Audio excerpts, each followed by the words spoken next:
cacap. Ular kampang. Pelok 6, 5, nyamat barang 6. 6. 5 apa 6 Mas Kak? Sing biasane iki lho Mas. Iya, pelok biasa.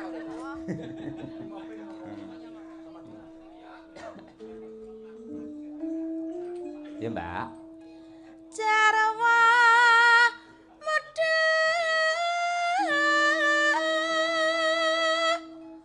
mudane sang Prabu Kresna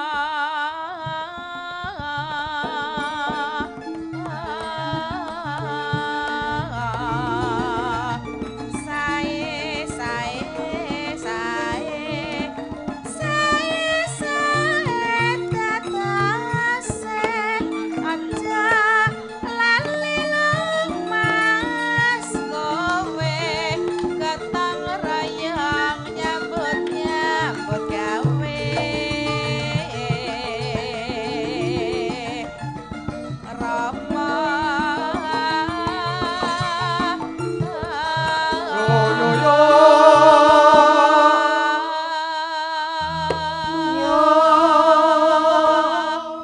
Uga awake dhewe iki ora kencan ora mbarang ning biyen rampung anggene kuliah ana pedalangan isi Surakarta iki lak kanca seangkat aku iki wis pisah kabeh. Aku ora nyangka lamun to Ki Gendut dalang berijasa ki lenggah ning Loh Agung.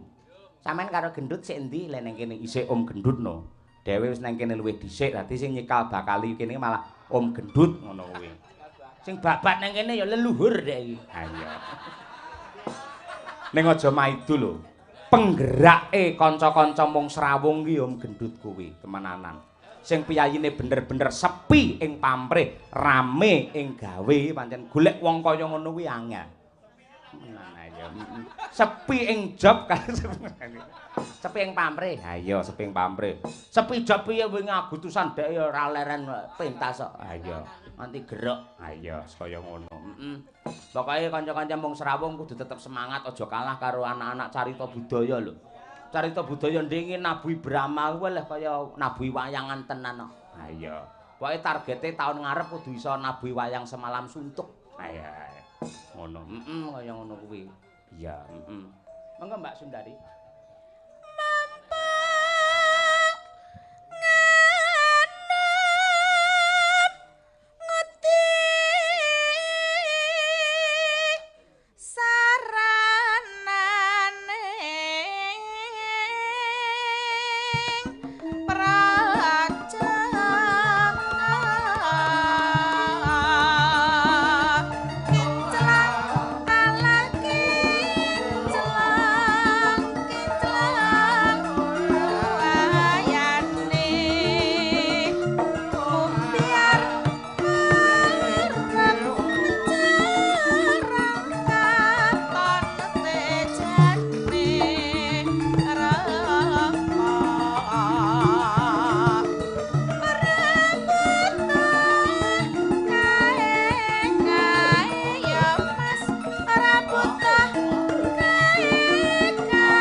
Ugi kula ngaturaken panuwun ingkang tanpa upami dumateng para sepuh adi sepuh ingkang kepareng paring pangestu panjurung adicara Jaladara menika. Ugi sageng para tamu iki malah dulurmu lanang Mas Dedi kuwi sak garwane karo putrane Mas Bre. Ya, iki kepareng rawuh suwe ora ketemu. Lan ugi dumateng mbok menawa wonten adik-adik saking isi Surakarta mbuh jurusan pedalangan apa karawitan kula ngaturake panuwun minangka wakile panitia.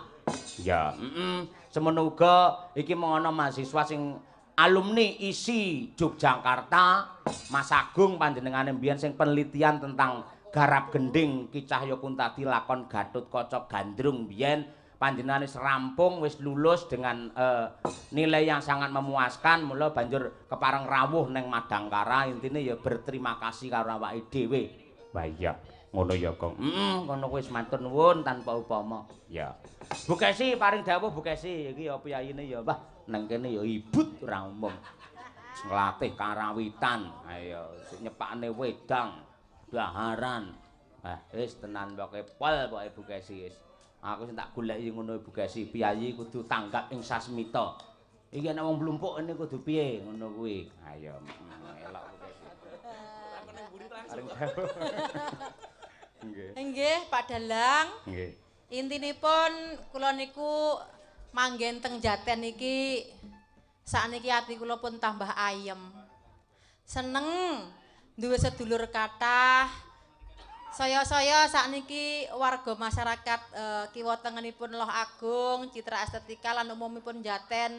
Saya sengkut, saya rukun nanggenipun tetanggan ngoten Pak Dalang. Bener. Heeh. Ngoten. Niku sing kula goleki. Ibarate napa nggih? Kula niku omah kula kenggonan kegiatan napa kemawon. Insyaallah kula niku dengan senang hati kula tampi Bapak Ibu. Wis to pokoke percaya kalih kula. Tombok pun ngetokke ragat pun kula niku ikhlas lahir batin. Sing penting panjenengan sedaya guyub rukun ngoten. Amin ya rabbal Nggih, alamin. ngoten niku Pak Dalang. Dadi kula pun ayem teng mriki. Saya Bu RT kula niku wah janten anak Bu Umin niku wis takjak lara lopo gelem pokoke.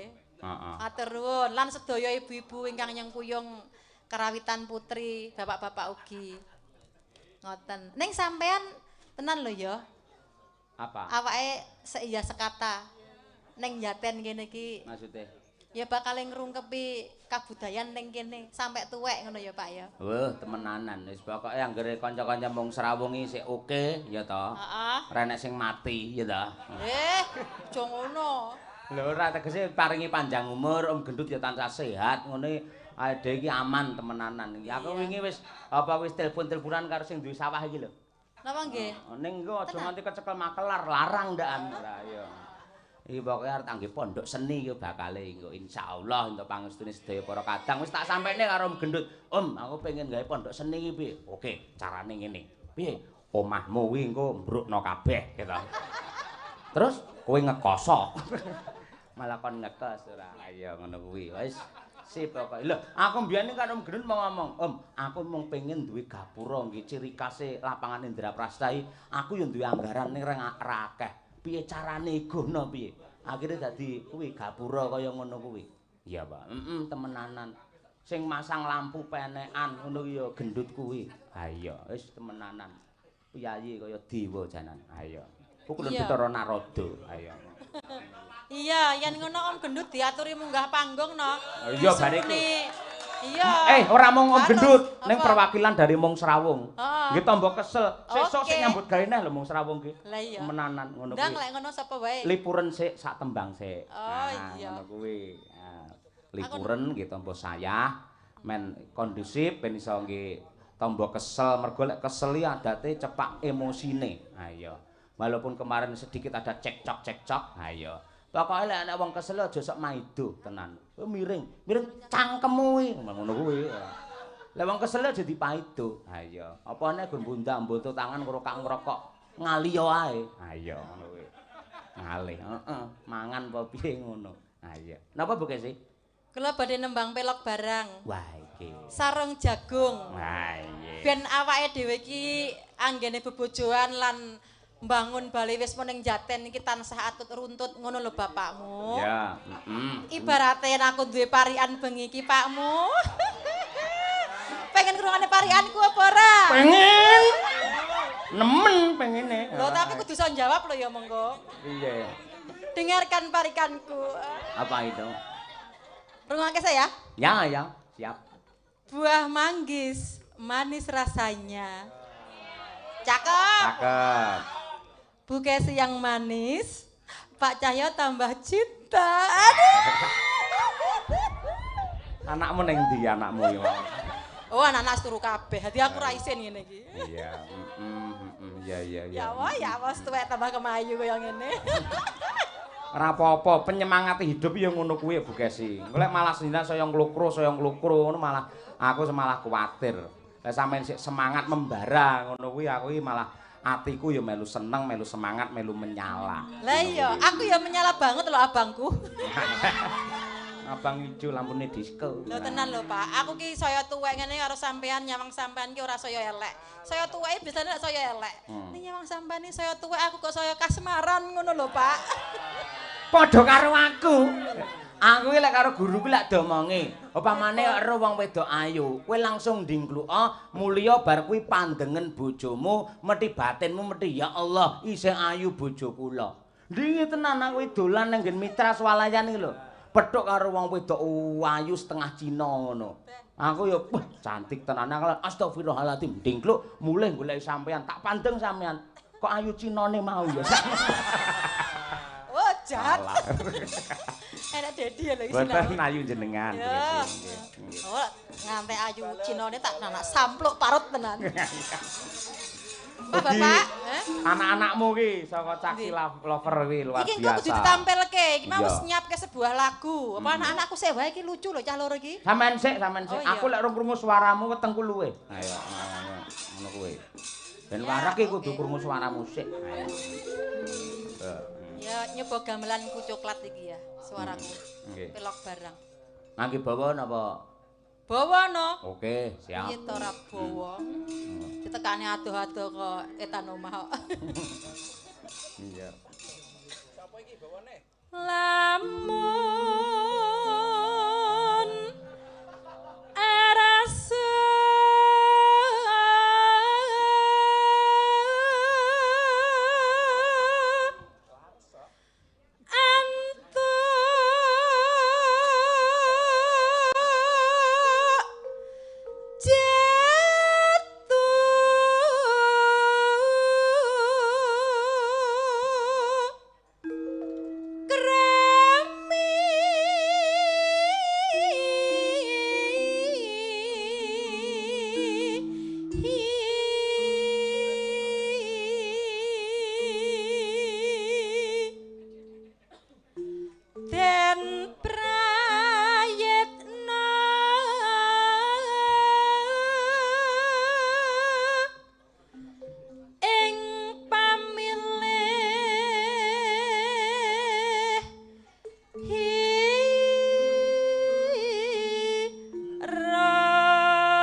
bisa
semane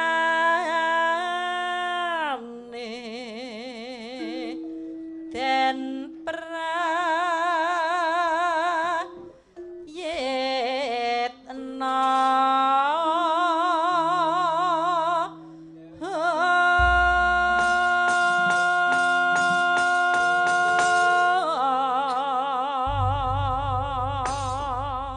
kalajengaken sarung jagung sak ramban bukesi yang kedua Roko Mas Muhammad Taslim.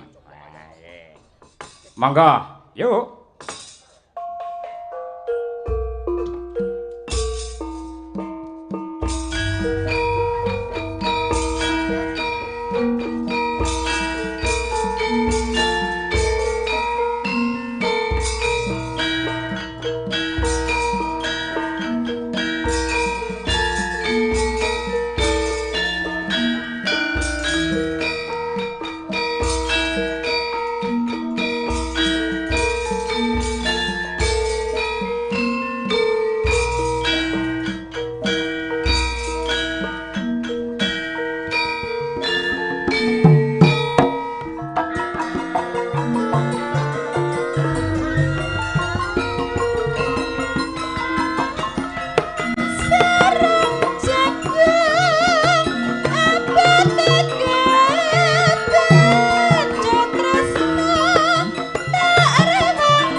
Pancen ya kuwi pepetingane sinden karo pepetingane penggirong. Nadyan to ya larase nggen bonang ki rong mapan ya ben ditabuhi terus sik. Ha iya. Ngono ora masalah engko lak ndang munjuk-munjuk. Ha iya nggih. Apa? Ngono kuwi. Mula oleh ditabuhi bendina, tabuhi anak-anak, ibu-ibu, bapak-bapak oleh ndang temoto. Ayo. Coba kadang-kadang mung srawung monggo Pak Gendut sinten kemawon jenengan rangkul mangga mriki ya dikurmati kangge gugur gunung. Bunang neh ora. Tur bengi iki lakone santai. Lho kuwi usule Gendut, kowe kudu iso papan. Nang perumahane nggene wong sibuk, nggene wong mikir, nggene wong kerja. Aja abot-abot. Ayo. Lek engko bengi ning Anjuk awake dhewe serius, ndalang tenan, golek dhuwit tenan sesuk. Lakone apa? Laire Semar. Lho kuwi. Monggo, gugur gunung Om Gendut dan kawan-kawan Marudi rene Mas. Ayo Mas. Yuk.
Bayu, mukanya Mas Bayu.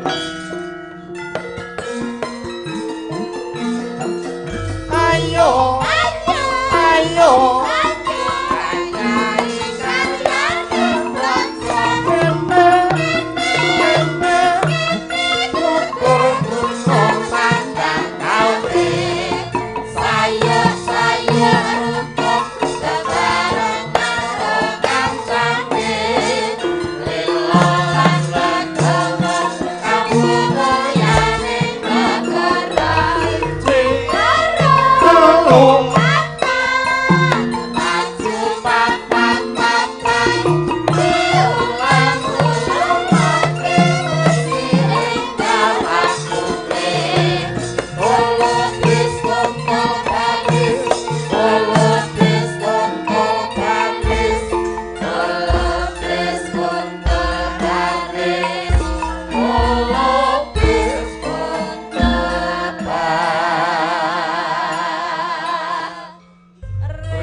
dan inilah sosok-sosok para pejuang lingkungan di RW 23. Tepuk tangan kagem para kadang-kadang mung Srawung.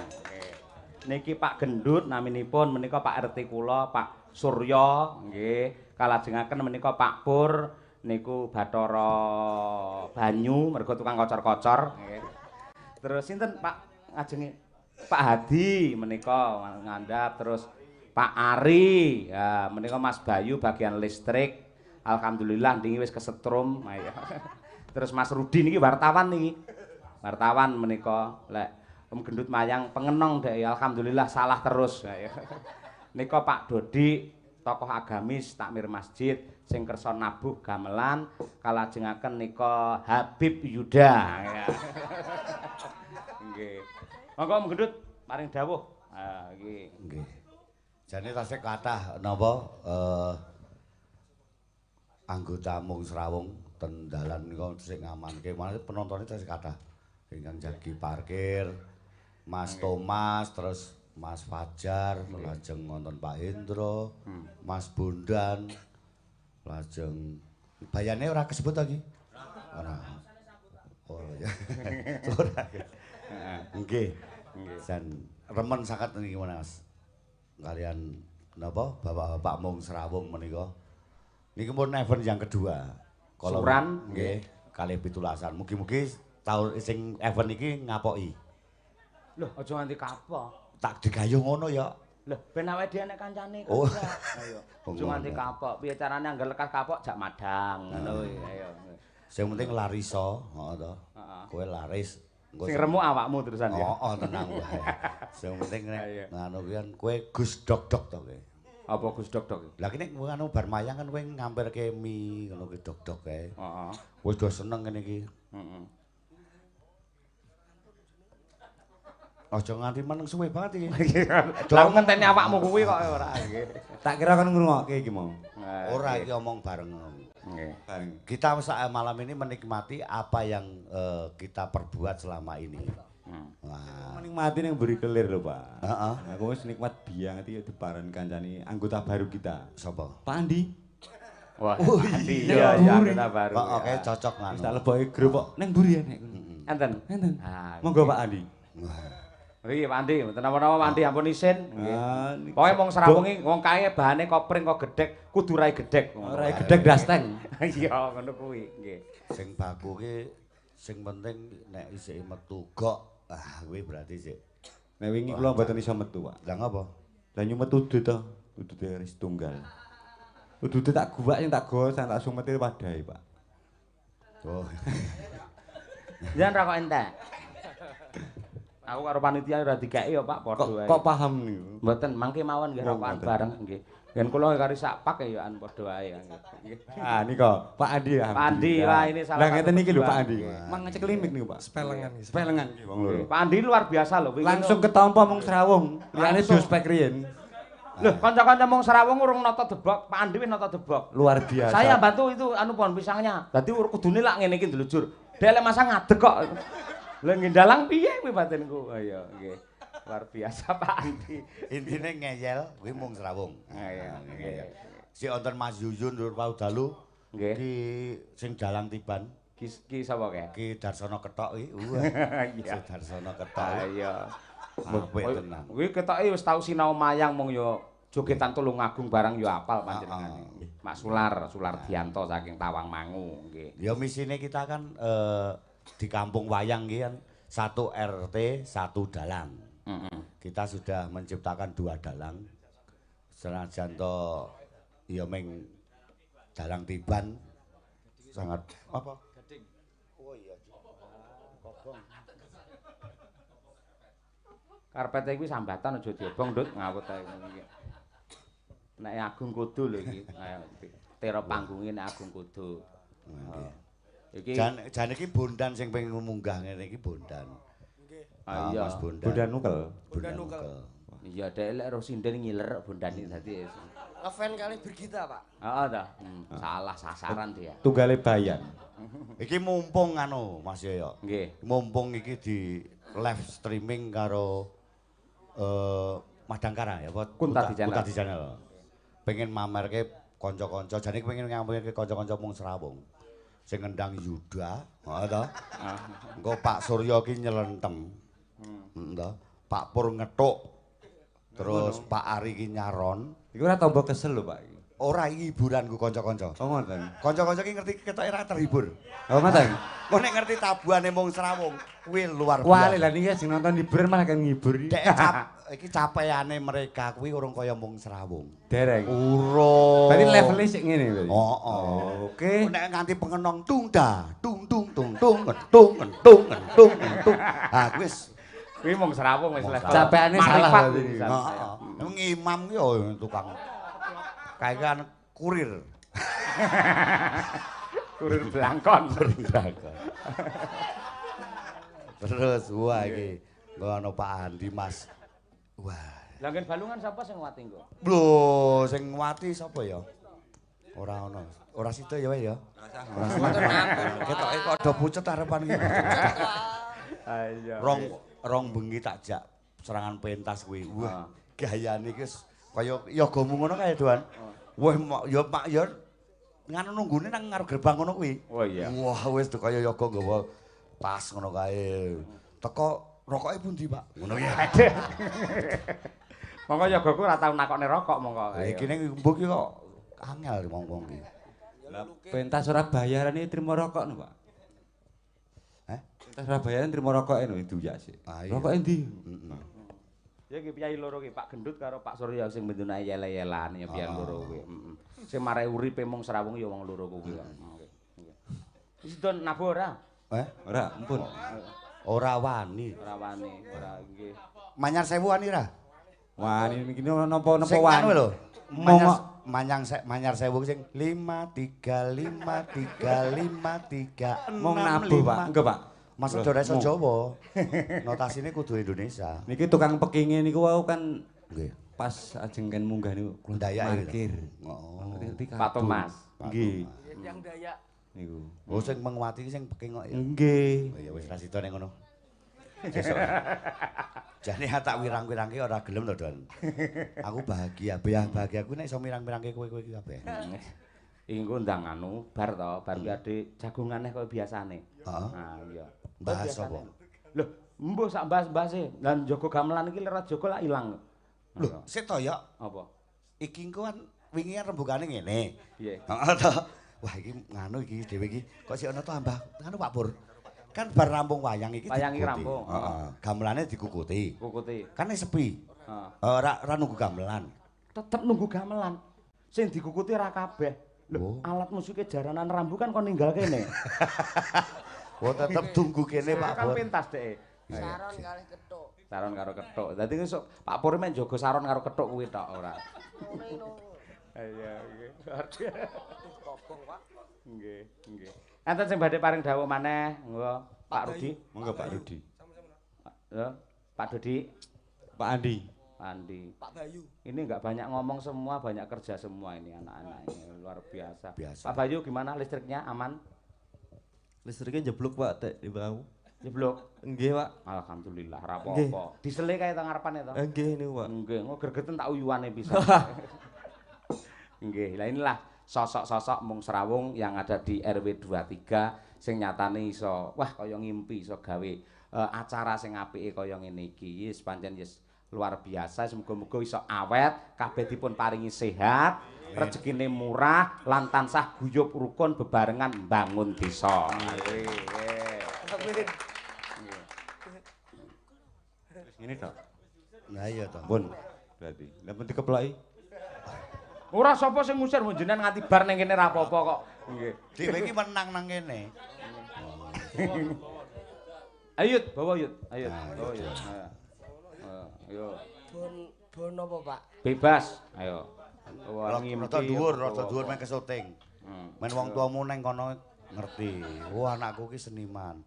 Capeane piye? Capeane Yuda ki dadi pengendang. Men khusus aku. Melu wong Serawung kelakon. Kupu. Kuwi sone kok keplakane asline ya elek. Elek nyapu resik dhek ora. Ayo apa no Yut? Apa lho, Pak? Suluk boleh. Ayo. Puisi boleh. Ayo. Mboten, Pak, mboten. Lho, Pak dulu. Napa? Karepmu no.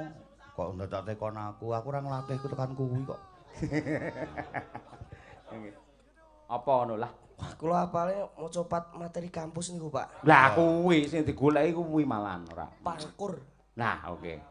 Seneng aku kuwi. Pelok. Pelok 6, Pak. Wah, ngerti pelok 6 saya. Iso ngarani. Kaya ngopo?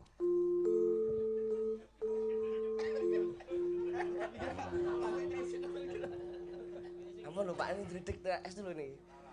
Boleh ning kamu dhewe ndredeg iki lho. Los ae. Ora. Iki capeanmu bengi iki lho iki. Nggih, Pak, siap. Mingkar mingkur ing ukara akarana karenan margi oh gantos to Pak oke mardi siwi Pak Bambang ora tindak mriki pun Pak Bambang. Wah. Wis merasa sukses mau Apa geburitane ya? ora. Layak kok takon pentas mambengi gayane Pak Bambang mangke kok suaraku rasane. Ternyata ki adinge meh dilungal koyo Pak Lurah. Wah iya. Oke. Nanti yo jos iki mau. Pak Bambang luar biasa. Lah ya ki kliwat sura ya. Nyapa? Lukisane rong dadi ki ya. Ayo. Ayo Yud. Sinawung ras mining kidung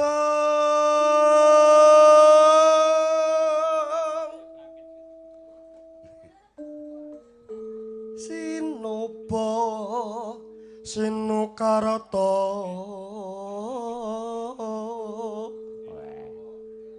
mreh Kretarta pakartine ngelmu luhung kang tumrap ning tanah Jawa